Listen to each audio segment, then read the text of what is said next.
Welcome back to another episode of Harmonious at Lunch, the show that fuels your business success. I'm Brandon Gano, your host and guide through the world of harmonious business growth. Today, we're unlocking powerful strategies with industry experts to help your business thrive.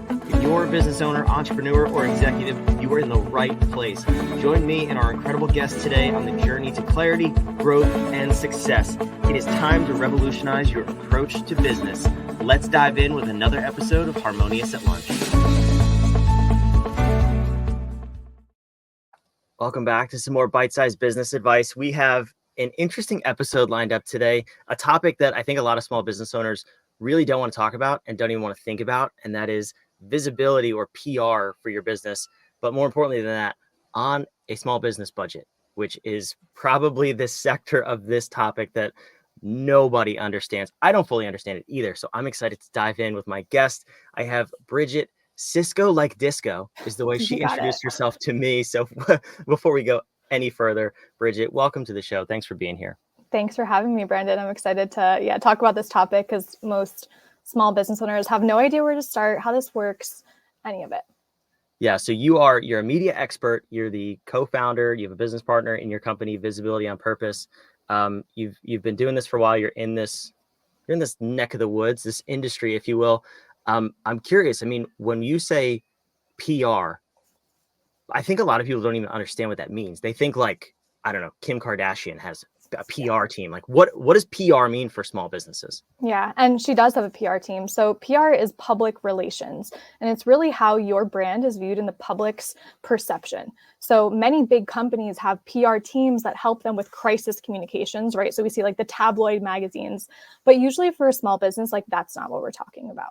We're really talking about brand awareness. We're talking about media mentions. We're talking about getting featured in the media. And that's really our focus at Visibility on Purpose, is helping that small business owner, get their brand out there, because likely they're doing all these really cool things and they just want more people to know about it. So you can think about this like a cousin to marketing and sales, because all of them have similar goals, but usually different functions and ways that they actually hit that goal.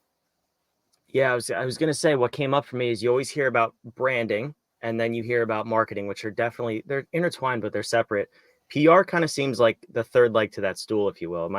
Am I onto something there, or am I totally off track? Yeah, no, totally. And it's really all about using other people's, or in this case, like brands, audiences. So we usually think about this from the perspective of you as the founder being interviewed on TV, you being on podcasts, because that's a way that you can share, your brand, but also utilizing someone else's audience, as well as being mentioned in big publications or top tier media. Because in that way, it's not just you talking about your own business, it's usually you being seen as a credible expert on someone else's platform. So we usually look at it in that way. And what I've found is that most small business owners, they know a lot about like email marketing. They know a lot about social media because they had to do it themselves from the ground up to start, but they usually don't know how they can actually bring their value and expertise to the media, because they don't even know what that conversation would look like.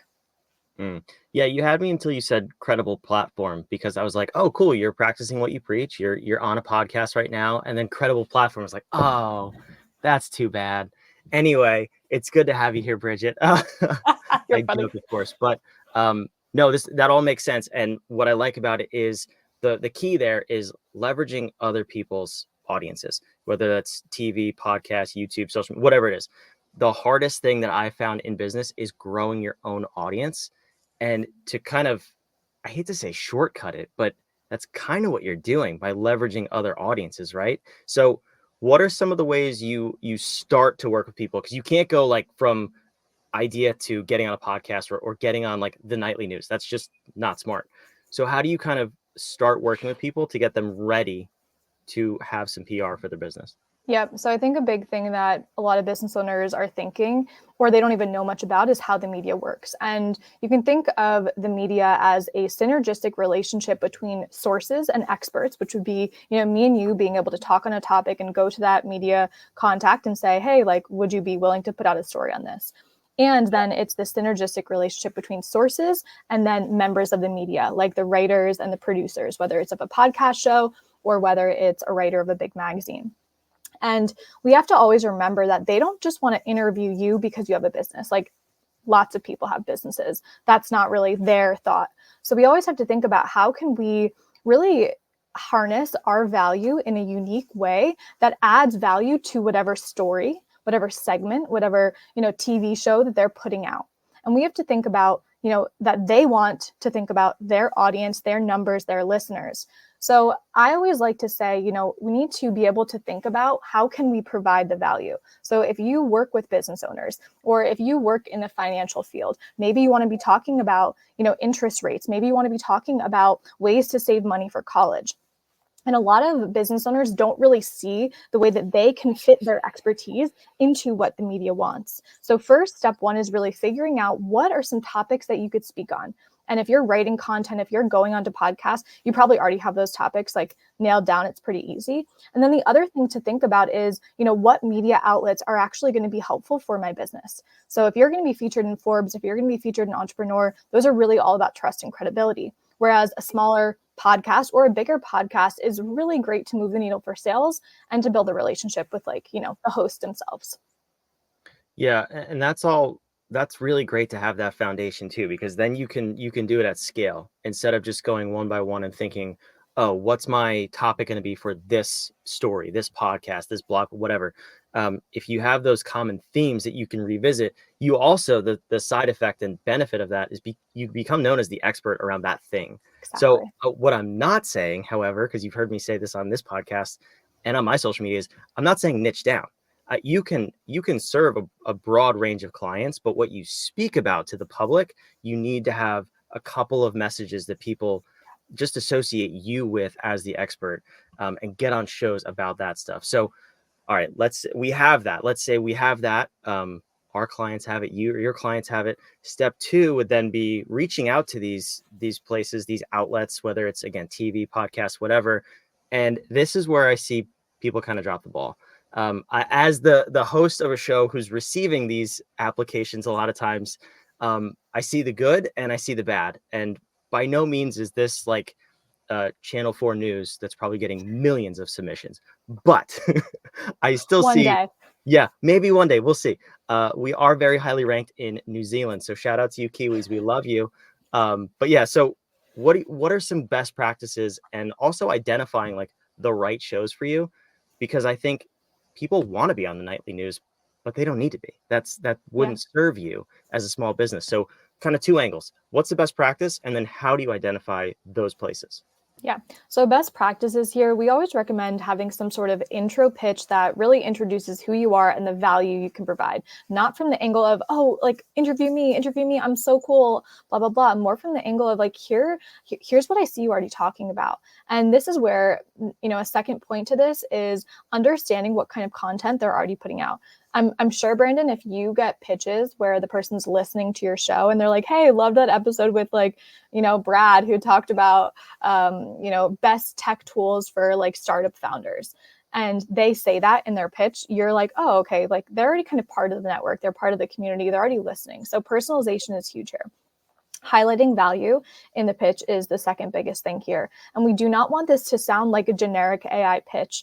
And we interview a lot of writers on our own podcast of big publications, and they actually have lots of tech softwares that's, eliminating those AI pitches right away. So you need to be human here, which might take a little bit more time to put a human element into it, but it's going to go way further in the long run because you can actually tell someone's personality and just a little bit more about like how they present themselves. So that would be a little bit of like how to actually reach out. You do need to do some research for contacts, but there are incredible platforms nowadays. I'm sure you're familiar with Haro, or Yes. Maybe you've heard of it. So that one's changing a lot. We have a great connection with the friends over at quoted.com. So QWOTED, free to sign up. Like that's a great way to start to build some of those relationships and see what the media is actually putting out content on. And there is a research piece of that, which is like a conversation for a different day. But the second part of your question, which is like, what is the best for my company? And I think you need to ask yourself, like, who do I want to be seen around? What kind of publications would be helpful for my business? Do I want to be on the news? And like we're very honest that the news might not get you 1 million sales tomorrow. It might help you with brand credibility and trust so that the people who've already been in your network then see, okay, they are an expert and they talk about this, they are known as this, which then has a compounded ripple effect.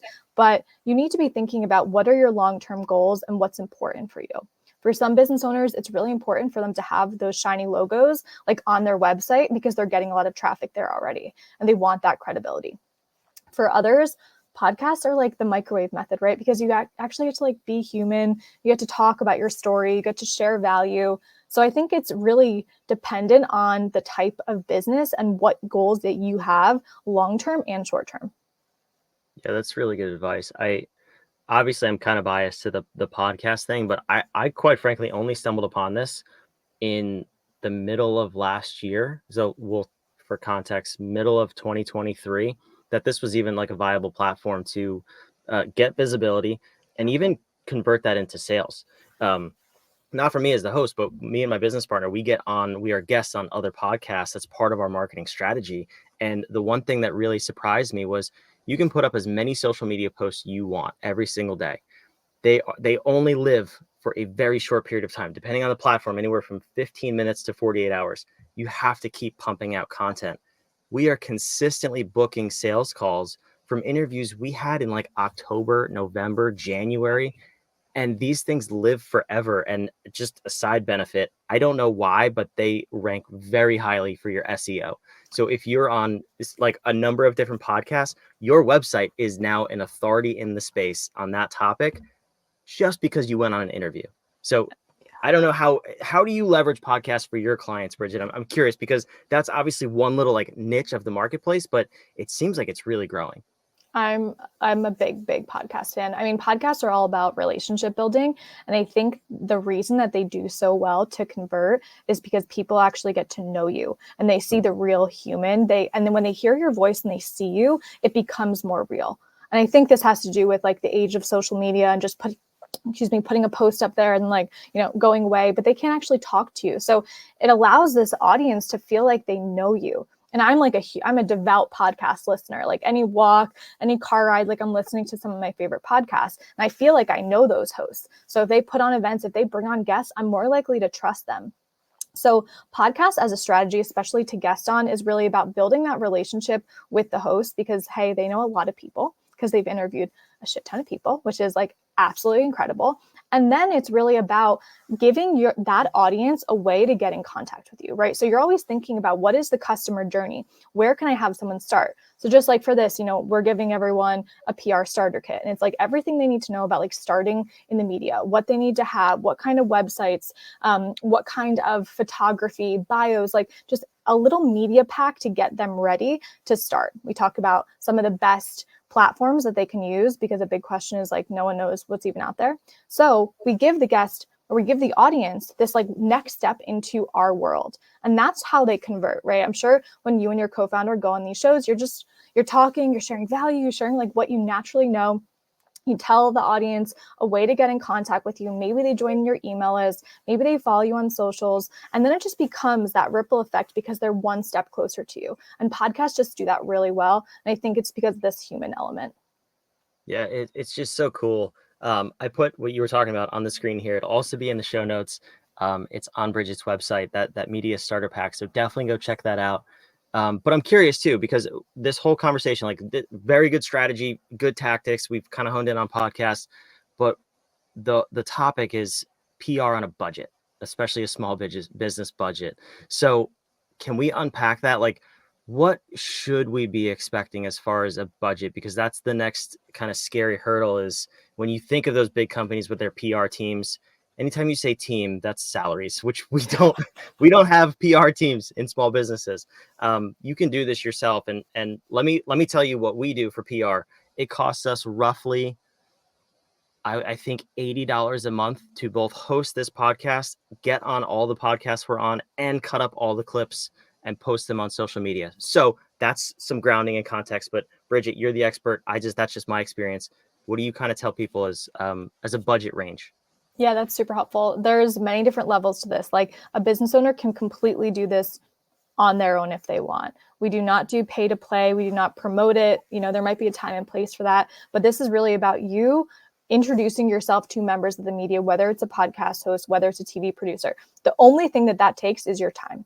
So if you are strapped for time, that's where you might start to outsource some of this. So you might look at hiring a VA. We also are doing a VA training program right now because we realize that the founders are busy, and we can actually equip the VA with this type of information at a much lower, monthly amount than an agency. The agency would be the highest budget, because they're going to have you on retainer for about 6 months to 12 months. And that's going to be anywhere from like $3,000 to $10,000 if it's like a huge agency. So it really, again, depends on where you're at in business. Do you want to work with an agency where, you go in, you tell them what you want, they have some of the contacts with the media, maybe that's your budget, like you can go for it. Maybe it's just you right now. You have a small team and you have a little time to set aside in the mornings for you to send out these pitches, for you to see what's going on in the media world. Twitter and LinkedIn are great places to connect with writers of publications, because they'll make these, media queries where they're like, hey, I need a source for an article I'm doing on home renovations. I need an interior designer. So you can start to get into that world. And then I would say that middle ground is like hiring a VA or someone to do some of this for you. There are, platforms like Quoted. There's a lot of different platforms that are now charging you a monthly amount where the media comes to you. So I think it's really about what time do you have, what budget do you have, but just know there's like a range of money that you can be spending depending, I think, on time constraints and obviously budget constraints. Yeah, those are great tips. And, for our clients, they're typically in the 7-8 figure range. They have a team, 5 to anywhere to 50 employees. Someone on your team can do this. If you kind of sit down and you guys do it together, like you brainstorm, what is our media message? What are we offering? What's our lead magnet, or where are we sending people, that kind of stuff? And then what's the customer journey? Like Bridget said, you can build a process around this and then automate it with someone on your team, and then outsource it to a VA or whatever, or scale accordingly. But yeah, that's just my personal opinion. I don't really like when people go all in from, $0 to $10,000 a month on an agency, because you don't even know what's working. So I just love the idea of get out there, put your message out there, see what's working, and then pay the experts, and then see where it goes from there. Just get better at it. So Bridget, this was a phenomenal conversation. Thank you for coming. I have 2 last questions though. One is I'm curious. You're obviously entrenched in this world. You love it. I can sense your passion. What's cool going on in your company right now that we need to pay attention to? We are loving hosting events. Like our big pillars of our own business are around community and fun. So we've hosted community events, networking events, PR related events. We really just want to bring the business owners together, because that's honestly what just lights us up. We love teaching and talking about PR, but like bringing the humans together who are on that like-minded path. They want to grow, they want to evolve, they want to learn from each other. And we like to bring together a diverse group of business owners, because we like to serve a diverse group of business owners too. And I feel like we learn the best when we're with like completely different industries, because you're like, wow, that's incredible. Like, how do you do that? Yeah, we tend to get so pigeonholed in our thinking, right? If we just spend time in our industry. I love that. That's fantastic. And then the last question is a question about a question. So everything we do, if you're watching, you see it behind me. It's an upside down question mark. Our whole business strategy comes on just asking better questions to get better results. So around this topic, PR on a small business budget, what is one question you would give to the listener to get them thinking and maybe get a better answer about how they can leverage this strategy to grow their business? Yeah, I'll bring it back to topic. What is something that you are naturally passionate about and the media wants to know more about? So what's newsworthy, what's timely, what's relevant, and what's interesting, and start from there. That's fantastic. Well, I'm going to answer the question. Mine is cutting grass, and it's springtime. So maybe that's relevant. It has absolutely nothing to do with what I'm good and what I get paid for, but that's what I'm passionate about. So that's probably a really bad answer to that question. Well, if you were a landscaping expert or like landscaping design, it is springtime. So that would be a great topic to bring to the media, but I don't know if you want media attention for that. No, I really don't. I just want attention from my neighbors around me to know that I have the best lawn. But anyway, yes, landscapers, that's our gift to you. So Bridget, thank you so much for coming. This was an awesome conversation. Thanks, Brandon.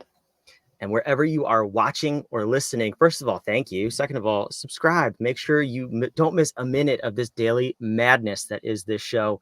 And you keep tuning in to every single episode of Harmonious at Lunch. We'll see you on the next episode.